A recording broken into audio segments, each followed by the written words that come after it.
Good morning. তো আজকে হচ্ছে আমাদের 19তম অ্যানিভার্সারি।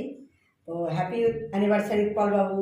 তো সকাল সকাল এখন এই যে অ্যানিভার্সারি হোক আর যাই হোক, অফিস তো যেতেই হবে, ডিউটি যাচ্ছি। উনিও চলে গিয়েছে, খাইয়ে দাইয়ে টিফিন টিফিন দিয়ে পাঠিয়ে দিয়েছি।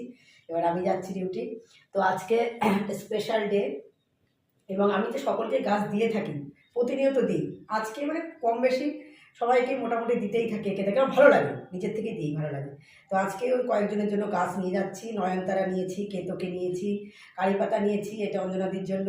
তো এক একজনের এক এক ধরনের ডিমান্ড থাকে, তো তাদের জন্য গাছ নিয়ে যাচ্ছি। স্পেশাল ডে, আজকে একটু গাছ দিই, এমনিতেই দিই, তো আজকেও সবাইকে দেবো। তো সবাই তোমরা গাছ লাগিয়েও, যা গরম শুরু হয়েছে, যদি একটু বাঁচতে চাও আর কি। আমি এই জন্যই গাছ দিই সবাইকে একটু, যে যাতে আমি যেমন গাছ ভালোবাসি, সবাই একটু গাছের প্রতি ভালোবাসাটা বাড়ুক, সবাই একটু গাছ লাগান। সবশেষে একটা কথা বলতে চাই অ্যানিভার্সারি উপলক্ষে, সেটা হচ্ছে আমার খুব কাছের মানে দু একজন মানুষ ধারণা করেছিল আমরা বোধহয় সংসার করতে পারবো না, বুঝেছো? কিন্তু 19 বছর সংসার করলাম, চালিয়ে গেলাম। আশা করি বাকি জীবনটাও এভাবে চালিয়ে যাবো। তোমরা সকলে বাকিরা আশীর্বাদ করো। বাই।